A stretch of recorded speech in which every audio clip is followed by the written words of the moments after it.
Lydia.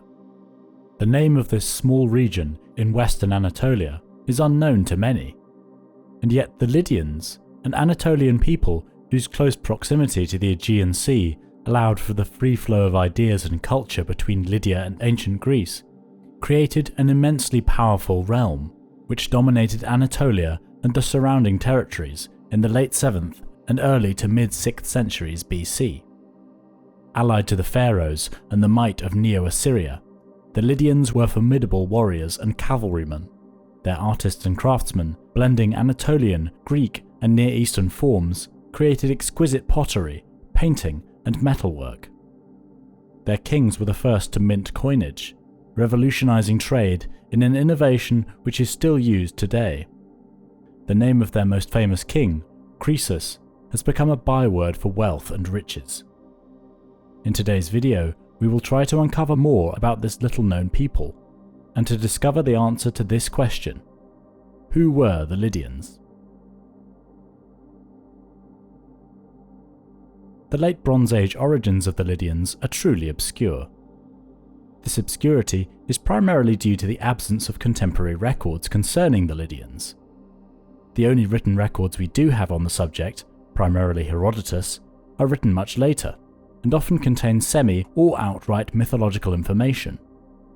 During the Late Bronze Age, the territory which would later be known as Lydia was part of the political power known as a Zawa, a loose confederation of neighbouring states, best known for their often fractious, sometimes friendly relations with the Hittite Empire, located further east. In particular, Lydia was composed of the kingdoms of Mira and Sehar Riverland. What became of these kingdoms following the Late Bronze Age collapse is unclear. However, what we do know is that around the year 800 BC, the Lydians appear to have begun to emerge as a somewhat unified political power. Herodotus describes two dynasties: the House of Attis, a king whose son Lydas supposedly lent his name to the Lydian people, and the Heraclids, a dynasty who, we are told, ruled for 22 generations until the early 7th century BC. It is generally agreed that Herodotus's descriptions of the Lydians' origins are mythological ones. However, archaeological excavations from the Lydian capital of Sardis apparently do show that the site was occupied from at least the Late Bronze Age. Despite his slightly fanciful accounts, a passage in Herodotus's histories intriguingly suggests that the Lydians were closely linked to the Etruscans, and that it was in fact a group of Lydian refugees fleeing famine who were the original Etruscans. But the famine did not cease to trouble them, and instead afflicted them even more. At last their king divided the people into two groups and made them draw lots, so that one group should remain and the other leave the country. He himself was to be the head of those who drew the lot to remain there, and his son, whose name was Tyrannus, of those who departed. Then the one group, having drawn the lot, left the country and came down to Smyrna and built ships, in which they loaded all their goods that could be transported aboard ship, and sailed away to seek a livelihood and a country. Until at last, after sojourning with one people after another, they came to the Ombriki, where they founded cities and have lived ever since. However, both archaeology and scholarly consensus rejects this idea of a Lydian origin as ahistorical, and it is instead most likely that the Etruscans descended from the Villanovan culture in northern Italy around the year 900 BC. In addition to this, recent genetic studies have found that the lineages of Tuscans and Western Anatolians generally appear to have diverged some 5,000 to 10,000 years ago, all but precluding the possibility that the Lydians were the ancestors of the Etruscans, and by extension, the Romans. Before we go any further, it is well worth taking a moment to understand where the land of the Lydians lay, and the territory encompassed by their kingdom. The area we refer to as Lydia was located in western Anatolia, on the Aegean coastline of what is now the modern state of Turkey. Centered around the fertile plains of the Hermus River, Lydia proper stretched southwards almost to the banks of the Meander River and Mount Mesogis, northwards to the banks of the Caicus River, and as far east as the confluence of the Meander and the Lycus rivers. To the east lay the region known as Phrygia. To the south, Caria, To the north, Mysia. It is from this region that the Lydians projected their power, at their height controlling practically the entirety of western Anatolia. Despite covering a relatively small region, the climate of Lydia differed dramatically. To the east lay the region known as Katakekaumene, a broad volcanic upland whose name literally means burnt land, due to its dark volcanic rock. It was here, according to Strabo, that Zeus battled the monstrous giant Typhon for control of the cosmos, defeating the beast with thunderbolts and casting him down into the underworld. In eastern Lydia, winters were bitterly cold and snow-covered, whilst the summers were very dry. Conversely, the Aegean coastal regions of Lydia enjoyed mild winters and hot summers. It was therefore the river plains in the middle of Lydia which provided the most fertile land, which was likely why the Lydians chose it as the site of their capital of Sardis. The entirety of Lydia lay in a region of high seismic activity with active faults. Earthquakes, often destructive, would have been common. Beyond fertile river plains, Lydia's geography provided considerable mineral resources.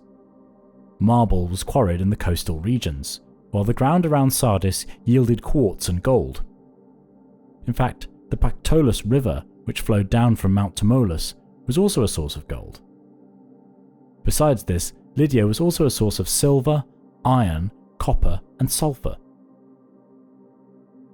It is with the final days of the Heraclid dynasty, and with its last king Candaules, whose reign likely came to an end in the early 7th century BC, that our knowledge of the Lydian kingdom increases dramatically, and Lydia emerges from the murky depths of semi-legend.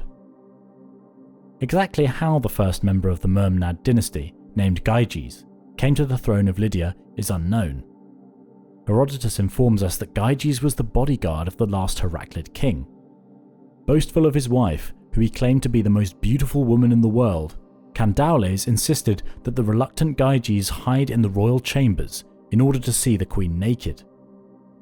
When the embarrassed Gyges fled after witnessing the queen undress, she presented the bodyguard with an ultimatum: slay the king and marry her, or else be executed on the spot. Choosing the former, Gyges once again hid in the royal chambers, falling upon the sleeping Candaules and stabbing him to death.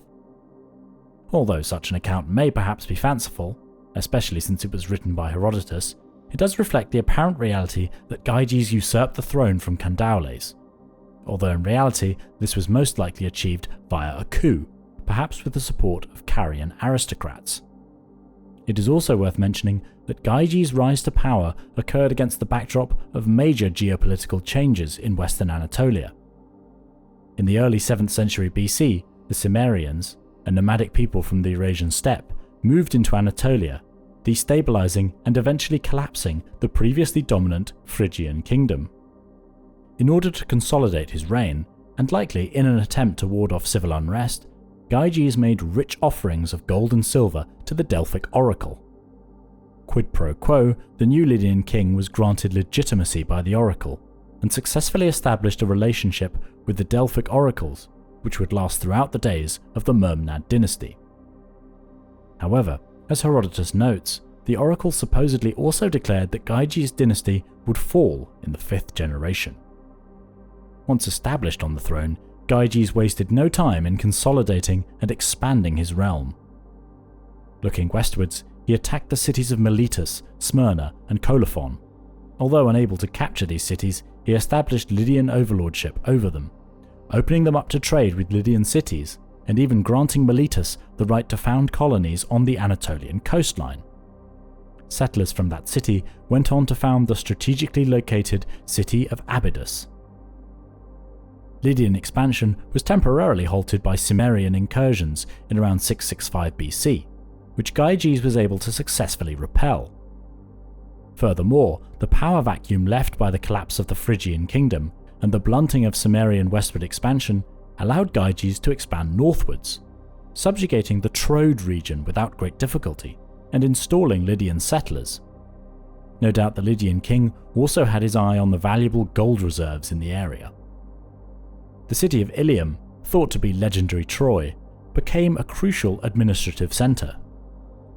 Gyges' rule, however, was not all fire and fury, as he apparently proved to be an adept statesman too. The Lydian king maintained friendly relations with the city-states of Caria, whose rulers may have helped him come to power.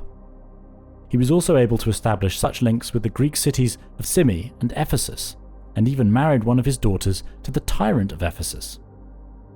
Gyges also sent envoys to the Assyrian king Ashurbanipal, and even established links with the pharaoh Psamtik I, sending military aid to the Egyptian pharaoh in his wars against local rivals. Gyges' reign established Lydia as a power to be reckoned with in western Anatolia. It was brought to an abrupt and violent end in 644 BC, when the Cimmerians once again invaded, this time succeeding in sacking the capital of Sardis and killing Gyges himself. The death of Gyges and the ascension to the throne of his son Ardys signalled the beginning of a difficult period for the Lydian kingdom, during which Cimmerian raiding presented an at times existential threat. The reign of Ardys began somewhat optimistically. The new king was able to establish political discourse with the powerful Assyrian Empire, confirmed Lydian supremacy over the Ionian coastal cities by attacking Miletus, and succeeded in besieging and capturing the city of Priene, bringing it under direct Lydian rule. Despite these victories, the Cimmerian threat proved to be ever-present and spelt the end for Ardys himself. In concert with the Lycians and Treres, a Thracian tribe who crossed the Bosphorus, the Cimmerians once again defeated the Lydians and sacked the capital of Sardis in 637 BC. Only the city's citadel was able to withstand the onslaught.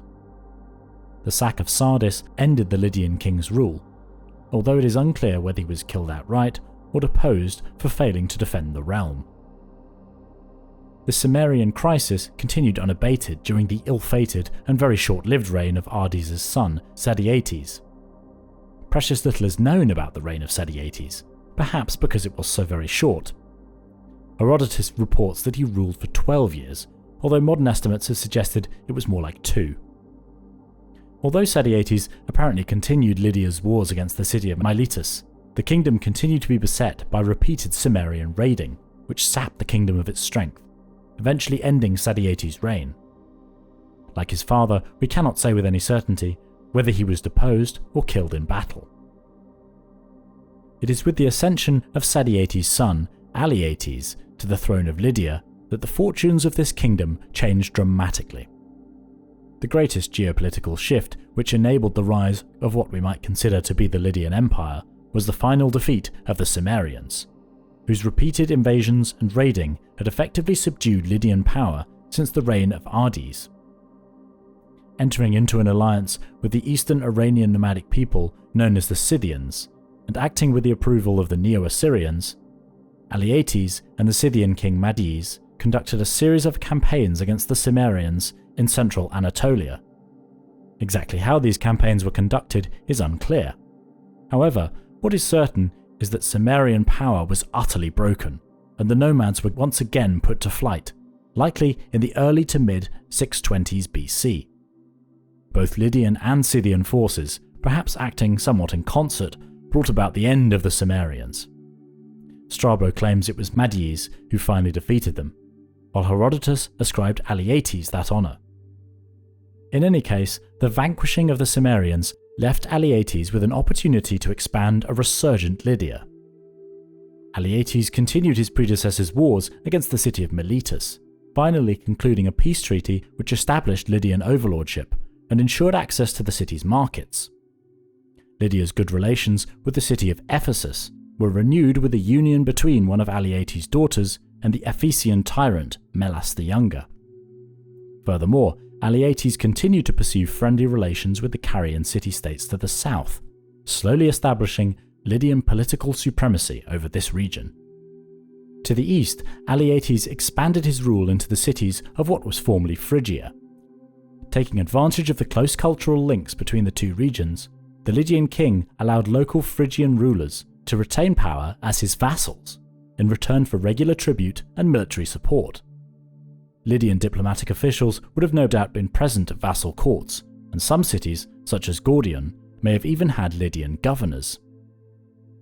In this way, Alyattes expanded Lydian political hegemony over almost the entirety of western Anatolia, although this was no doubt also accompanied by a good deal of armed conflict.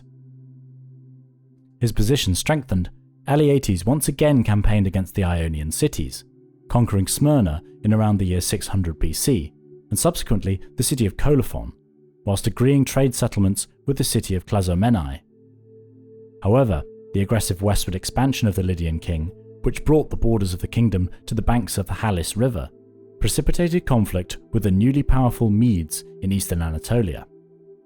War broke out in 590 BC, only ending in 585 BC. According to Herodotus, a solar eclipse, which is calculated to have occurred on the 28th of May 585, interrupted a battle which was about to occur between the Lydians and the Medians.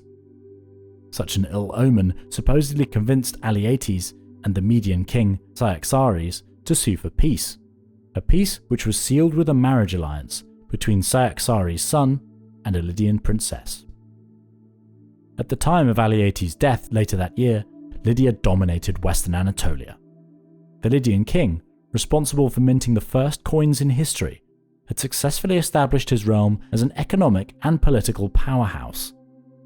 His funeral tumuli was one of the largest ever built, standing some 360 meters in diameter and 61 meters in height, and can still be seen today. Under Alyattes' son and successor, the famously wealthy Croesus, Lydia experienced the full flourishing of her might. However, during what may have appeared to be the kingdom's strongest ever period, Lydian power was suddenly snuffed out by the might of the conquering Persian king, Cyrus the Great.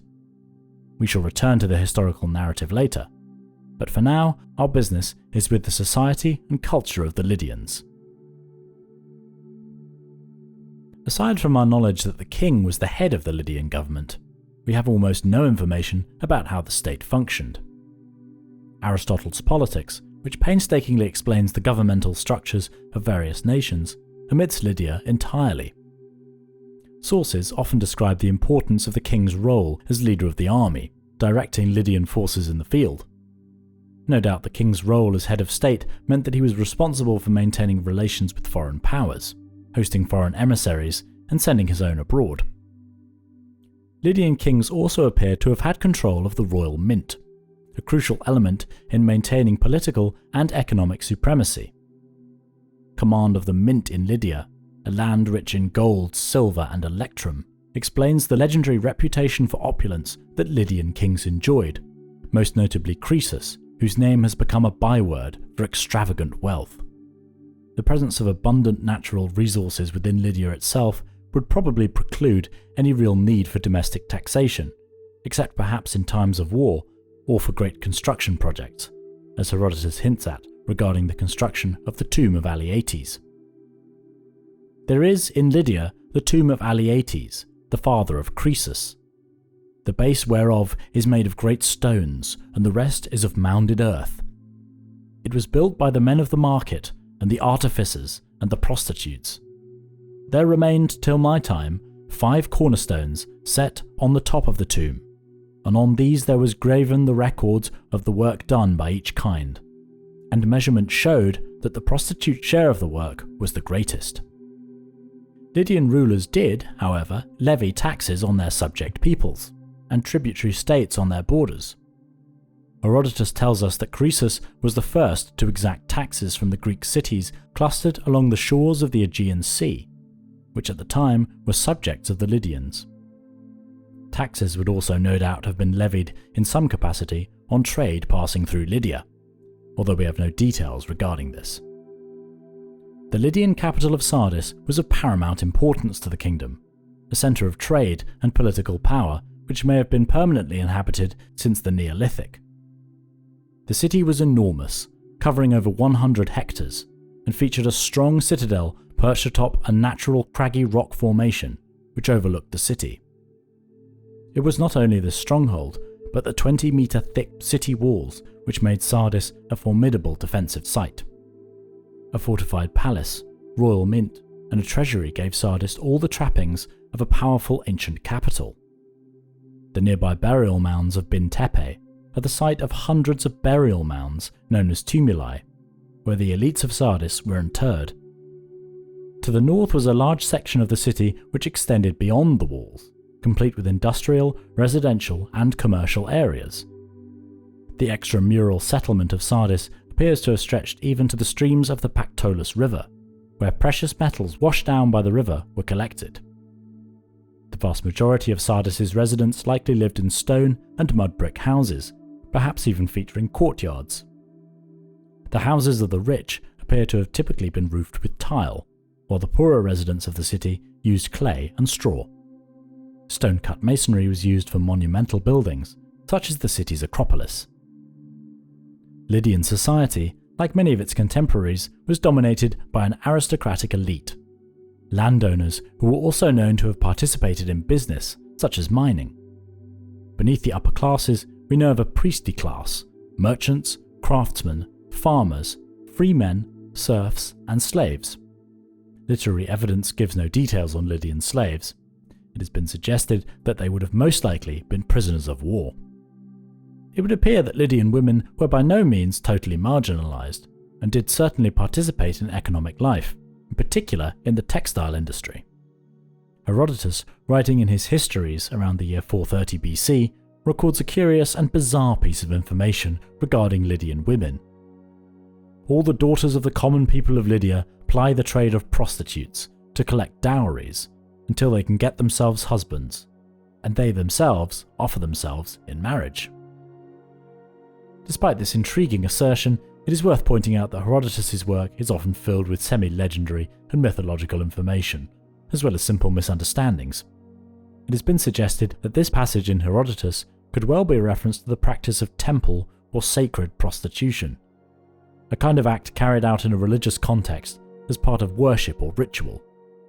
This practice certainly did exist, but was nowhere near as common as Herodotus seems to imply. Herodotus noted that the customs of the Lydians were very similar to those of the Greeks, which in of itself is a valuable clue which allows us to understand how Lydian society may have functioned. In fact, although the Lydians were not Greek themselves, their close geographic, political, and economic links to the Greek cities meant that there was doubtless a great deal of cultural exchange between the two, and that they shared what might be called a cultural continuum. Interestingly, Herodotus asserts that it was in fact the Lydians who invented many of the games which the Greeks played, such as knucklebones and ball, distractions which they created in order to stave off the effects of starvation caused by a long-running famine. Then it was that they invented the games of dice and knucklebones and ball, and all other forms of game except dice, which the Lydians do not claim to have discovered. Then, using their discovery to lighten the famine, every other day they would play for the whole day, so that they would not have to look for food, and the next day they quit their play and ate. This was their way of life for 18 years. Although it is slightly dubious that the Lydians actually invented all these games, dice games, for example, were known to have been played in Mesopotamia before Lydia, the presence of large numbers of terracotta dice and knucklebones found at the excavations at Sardis do attest to the popularity of these games amongst the Lydians. The Lydian diet would have differed very little to the contemporary Mediterranean diet, with consumption of olive oil being very important. Wine, too, was commonly consumed, and the slopes of Mount Tmolus were noted for the excellent grapes that they produced. The average Lydian would no doubt have subsisted off a diet consisting primarily of vegetables. Wheat, milk, and honey were common, and bread was therefore a staple of the average Lydian's diet. Meat, as with most pre-modern cultures, was rather expensive, and primarily consumed by the rich. However, fish, which was apparently plentiful in the river Hermus and the Aegean Lake, was eaten more widely. The aforementioned mineral bounty of Lydia provided the kingdom with considerable wealth. Gold, silver, copper, iron and sulfur were all mined, and gold could also be found in the waters of the Pactolus River, which flowed down towards Sardis from the heights of Mount Tmolus. Marble, quarried mostly in the coastal regions of Lydia, was another precious resource which the Lydians could use to create products, or else sell abroad for profit. It was through these mineral resources that Lydia and its kings grew rich, gaining a reputation for enormous wealth.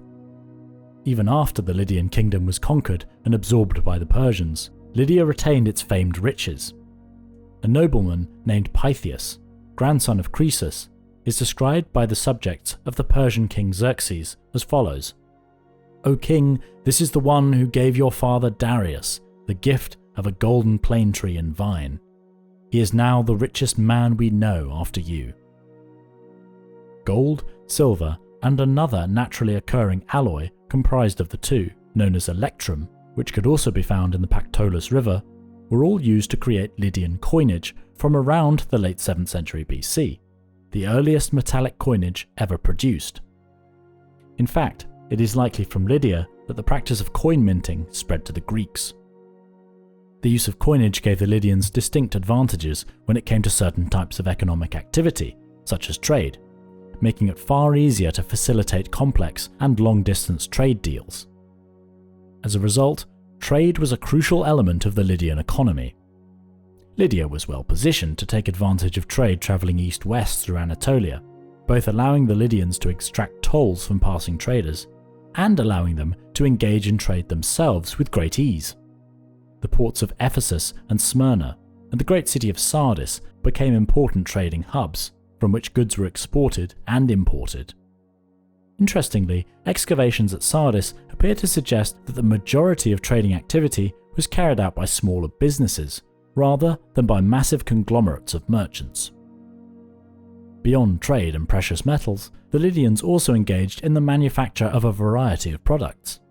Cattle and sheep were raised in order to provide not only food, but also leather and wool, which were then turned into various textiles and clothing. In fact, the Lydians were apparently well known for their skilled weavers and fabric dyers. In Greek mythology, the Lydian Arachne challenged the goddess Athena to a weaving contest and was transformed into a spider for her hubris, condemned to weave for all eternity. Luxury Lydian garments were often threaded with gold or incorporated small golden decorations, and Lydian vases depict figures wearing purple robes. The highly prestigious purple dye obtained from sea snails and first invented by the Phoenicians may perhaps have been later produced by the Lydians. With such an abundance of precious metals, metalworking was practiced extensively by the Lydians. It was the great skill of Lydian metalworkers and refiners that, combined with the large amounts of gold to be found in the region, made Lydian kings such as Croesus so wealthy. In fact, a gold refinery excavated from Sardis is thought to have been roughly contemporaneous with Croesus. Oils and perfumes are also known to have been produced, both for cosmetic and for medicinal purposes. War in the ancient Near East, as in most periods of history, was a relatively common occurrence. Owing to its position in western Anatolia, Lydian warfare techniques appear to be closely related to Greek and Near Eastern influences. However, to what extent these military elements were originally Greek, or whether they were first invented in Anatolia or the further Near East, is unclear. For example, Herodotus in Book 1 of the Histories credits the Carians, the people who dwelt to the south of the Lydians, with having been the first to attach crests to their helmets, paint blazons on their shields, and equip said shields with hand grips, all things which we more readily associate with ancient Greek warriors. The core of Lydian armies was formed of the classical hoplite, heavily armed and armoured soldiers, equipped with a spear of around 2.5 metres in length and a short double-edged sword for close combat. Hoplites typically sported a cuirass, perhaps of leather or bronze, and a helmet, whilst also carrying a large round shield.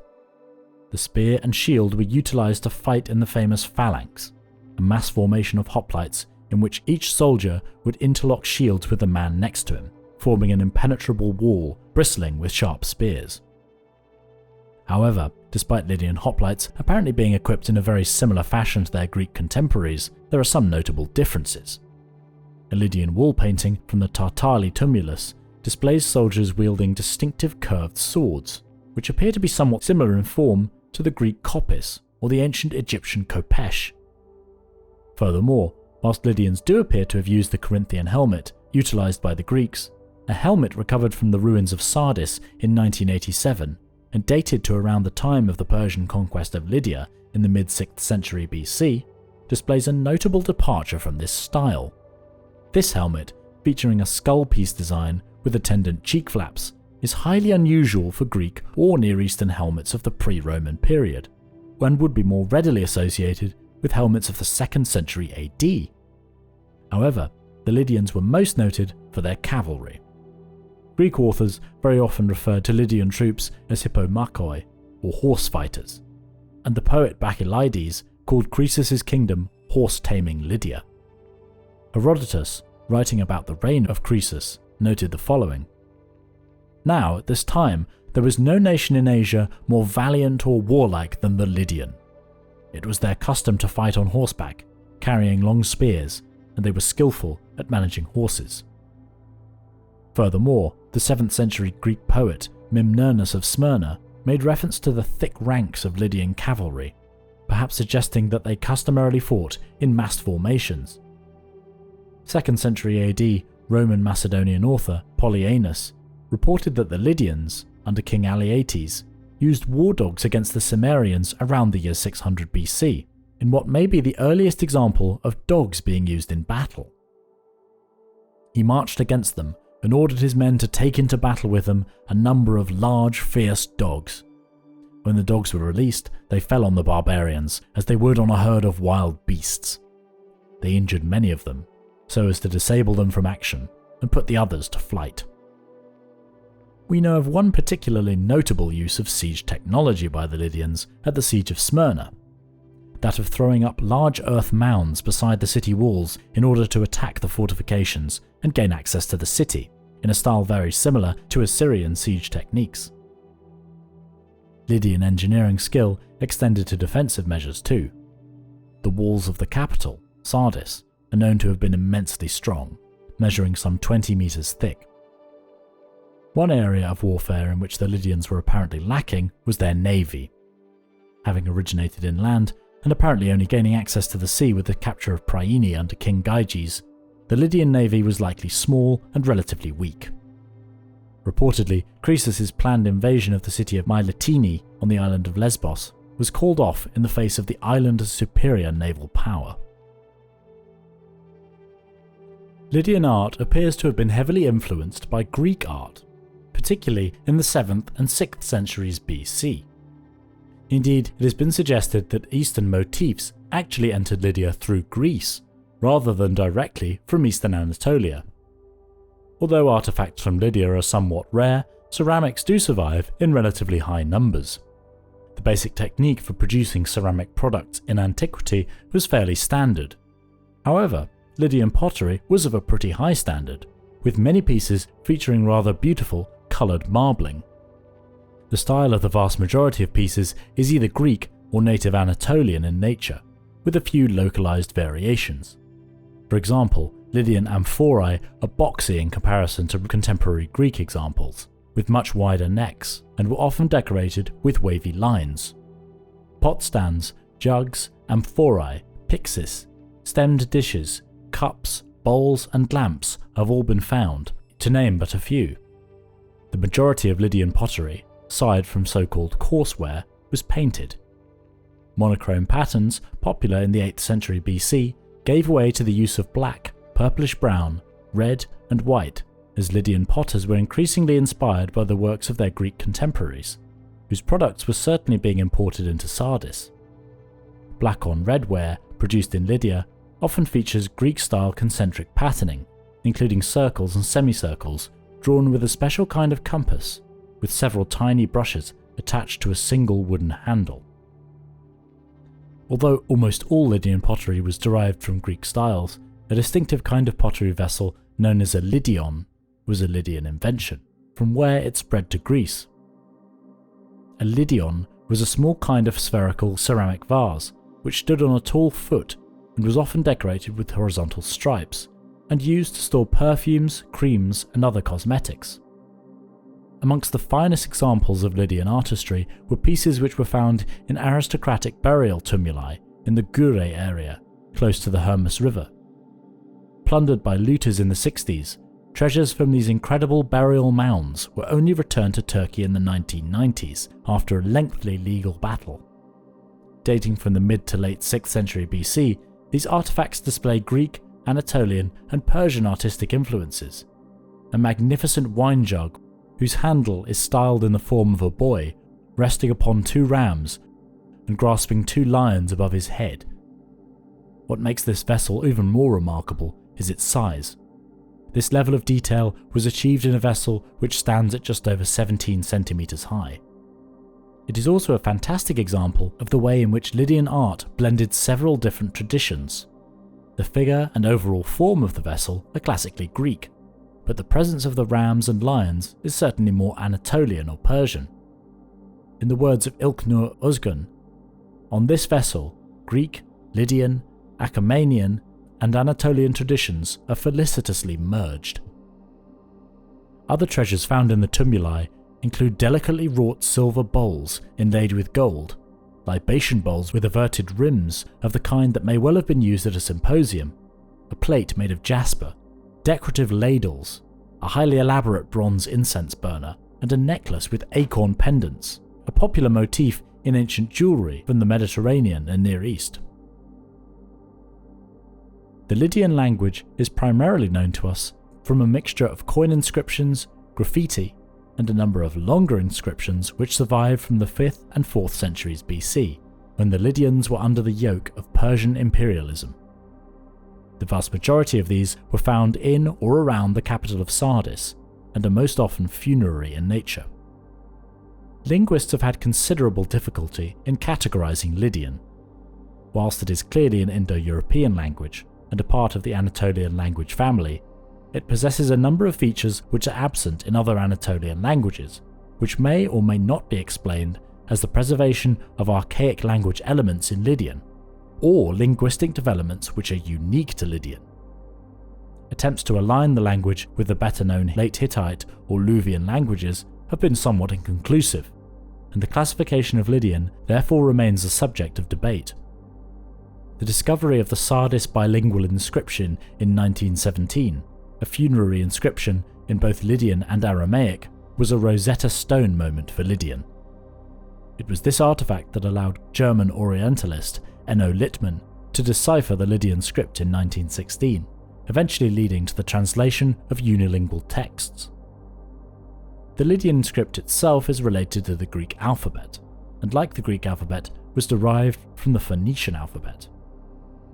Most often spaces were used to denote gaps between words, although dots were also used. Intriguingly, quotation marks were denoted by a triangle, something which is actually unique to Lydian. The Lydians were polytheistic, worshipping a diverse pantheon of gods and goddesses who reflected not only their Western Anatolian character, but also the cultural influences of neighbouring peoples. The Lydians adopted many Greek deities, placing them alongside their own native Anatolian gods and goddesses. In a similar vein, some Anatolian deities were also worshipped by the Greeks.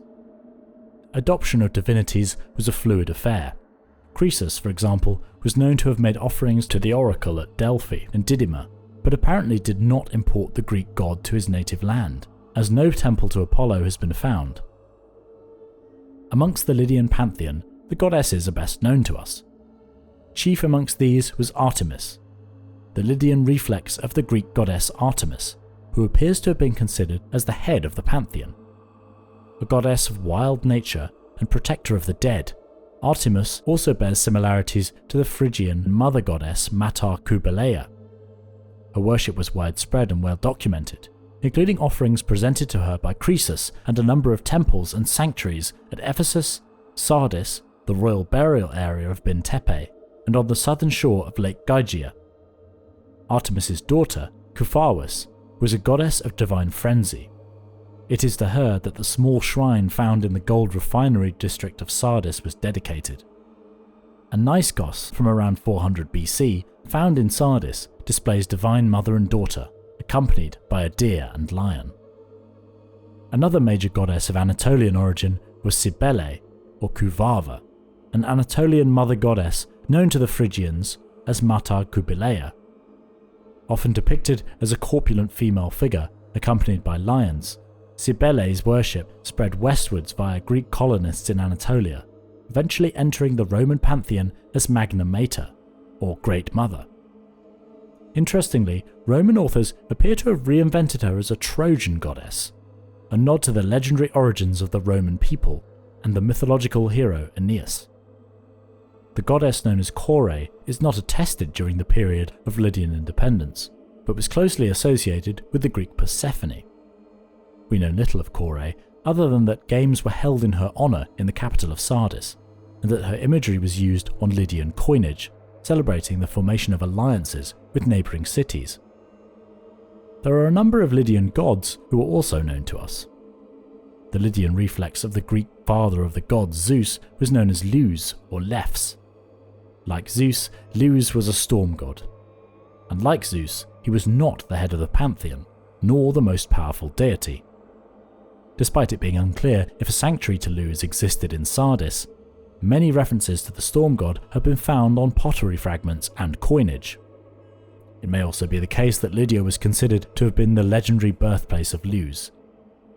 The Greek god Apollo was certainly venerated by Lydian kings, as we know of Gyges, Alyattes, and Croesus sending sumptuous offerings to the god's sanctuaries at Delphi and Didyma, including a lion made of gold. Although as yet undiscovered, it is thought that the close relationship of Lydian monarchs with the cult of Apollo would have surely meant that there was a sizable sanctuary in Sardis. Bacchae is the Lydian version of Bacchus or Dionysus, the god of wine and revelry. Coinage depicting him has been found from the Roman period, although an earlier 6th century Niskos appears to show some of his infamous satyrs. Hermes may also have been venerated in Lydia, although it is only known from a fragmentary verse by the 6th century Ephesian poet Hipponax. Hermes, dog throttler, Candaules in Maeonian, companion of thieves, come give me a hand. Hermes was certainly considered to be god of thieves amongst other things. Ritual sacrifices involving puppies found in excavations at Sardis may therefore have been offerings to Hermes. Amongst the Lydians there appear to have existed a number of clerical offices. The vast majority of these were priests and priestesses, known in the Lydian tongue as carways, of whom there would have no doubt been a considerable number. These priests ministered to the various temples and sanctuaries throughout Lydia. Although we have no direct information concerning the use of divination in Lydian religion, the prevalence of this practice amongst contemporary Greeks suggests that Lydian priests could well have engaged in it. Another important area in which our knowledge is lacking is the role of the monarch in religious life. If at all like other Anatolian examples, the Lydian kings would have had a key religious function, considered to rule at the behest of the gods and acting as the representative of the divine on earth.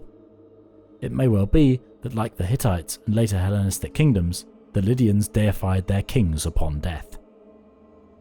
Although we know the names of a good number of deities worshipped by the Lydians, we know very little about their methods of worship, and we are in part reliant on Greek texts.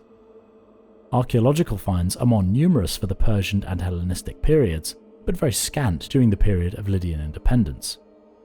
However, we can surmise that, like many ancient Near Eastern and Mediterranean peoples, Lydian worship was likely cultic, revolving around the performance of rituals to honour gods and goddesses. Rituals would have varied in size and grandeur, from the personal to royal-sponsored occasions, but most commonly centred around the sacrifice of offerings to the gods. Excavations from Sardis found 26 examples of what Greenwald termed dinner offerings, found buried in small pits, close to modest residential buildings, and dating from the 6th century BC. These are so named because each sacrifice included a cup, plate, pitcher, knife, and a cooking pot, or else a cooking pot-shaped vase. Most intriguing of all is the fact that these cooking pots were often found to contain the bones of puppies, dismembered. Greenwald suggests that these may have been a sacrifice to the Greek goddess Hecate, or some Lydian iteration. Hecate was closely associated with dogs, and sacrifices of canines in her honour have been found in Thrace, Colophon, and Athens. Beyond sacrifice, the Lydians likely engaged in regular religious festivals. It may well be that Lydian festivals included processions of priests in a similar style to ancient Greek religion. Feasts, including dancing and drinking, appear to have also been a part of religious worship. We know that the Lydians certainly worshipped in cultic spaces too, including larger temples in cities such as Sardis. A large temple of Artemis, found at Sardis and dating from the 3rd century BC, is an example of a large, likely state-sponsored site, while in the ruins of a gold refinery in the same city, a small altar to the goddess Kufawa was excavated. Following the death of Alyattes, the Lydian throne passed to his son Croesus. After a brief succession struggle with his stepbrother Pantaleon, Croesus's rule began strongly. The new king began by conducting a series of campaigns against the remaining independent Greek city-states on the western coast of Anatolia, bringing them under Lydian hegemony, not only yielding tribute payments, but also increased trade capability and access to Greek markets. Previously cordial relations with Ephesus soured when the Ephesian tyrant Pindar, who was actually a nephew to Croesus, sided with his stepbrother Pantaleon in the Lydian succession struggle. For this, Pindar was forced into exile, and Ephesus annexed by the Lydians. Croesus did, however, stop short of annexing the Greek city-states on the islands close to the Anatolian coastline, perhaps because of the aforementioned weakness of the Lydian navy. Instead, treaties of friendship were drawn up. To the east, Croesus maintained the control of central Anatolia that his father had established, ruling primarily through the use of vassals, who provided tribute and military service. It may well be that Croesus also expanded upon his father's conquests. Certainly the new king appears to have brought Caria, whose city-states were previously allied or vassals, under direct Lydian control. The exact location of the borders of Lydia are of course rather hard to define. However, it is likely that Croesus's realm stretched beyond the banks of the Halys. Croesus had diplomatic success too. The peace between the Lydians and the Medians, established by Alyattes, was maintained, as were the previous cordial relations with the Saite kingdom of Egypt. Links with the Neo-Babylonian king, Nabonidus, were also established. These foreign relations successes not only provided Croesus with political support and prestige, but also ensured the free flow of trade that greatly enriched Lydia. This trade certainly added to the famed riches of Croesus, whose name became a byword for wealth in Greek and Persian cultures. The Lydian king is thought to have been the first to issue gold coinage of a standardized purity, and his generous gifts to the Delphic oracle, maintaining a tradition in his dynasty, as well as to other temples and sanctuaries, were noted by Herodotus. There are many offerings of Croesus in Hellas, and not only those of which I have spoken. There is a golden tripod at Thebes in Boeotia, which he dedicated to Apollo of Ismenus. At Ephesus there are the oxen of gold and the greater part of the pillars, and in the temple of Perneia at Delphi, a golden shield. All these survived to my lifetime, but other of the offerings were destroyed. The fall of Croesus, and the fall of Lydia itself, was brought about by the Persian king Cyrus the Great. As part of his aggressive expansionist policies, Cyrus overthrew the Median king Astyages, who was himself the brother-in-law of Croesus. The Lydian king responded by coming to the aid of his ally, but not before consulting the Delphic oracle, according to Herodotus. Supposedly Croesus was told that if he made war on the Persians, he would destroy a mighty empire. Buoyed by this prediction, the king gathered his forces and marched east. Taking the city of Terea, which may have rebelled against Lydian rule at the behest of Cyrus, Croesus sacked and destroyed the city in the autumn of 547 BC. His forces were shortly thereafter defeated by Cyrus at the Battle of Terea, with fierce urban combat raging throughout the ruined streets of the city. Bloodied, Croesus withdrew to Sardis in a move that proved to be his undoing. The emboldened Cyrus, despite the onset of winter, resolved to pursue the Lydian army. Catching them at Thymbra on the plains north of Sardis, the Persians utterly routed Croesus's forces, neutralizing the effectiveness of the Lydian cavalry through the clever use of camels and archers. What remained of the Lydian army fled to Sardis, which fell after a 14-day siege. What became of Croesus is unclear. Herodotus claims that he attempted to commit suicide by burning himself on a pyre. Others that he was treated well by Cyrus and retained as an advisor. Whatever the case, the once mighty Lydian kingdom was suddenly and unceremoniously extinguished, never again to rise as an independent power. Croesus's domains were absorbed into the Persian Empire, and Lydia became a province ruled by the Persian satrap. With the abrupt end of Lydian power, the Lydian people became Persian subjects. Increasingly exposed to the cultural influences of their overlords, the distinct Lydian identity no doubt slowly faded until the Lydians were absorbed by their neighbours. A succession of empires and powers ruled the land known as Lydia after the fall of the kingdom. The Persians, Alexander the Great, the Seleucids, the Romans, the Byzantine Empire, the Ottoman Empire, and now, in the present day, the modern state of Turkey. Thank you for watching. If you enjoy these videos, you can find additional content on my Patreon.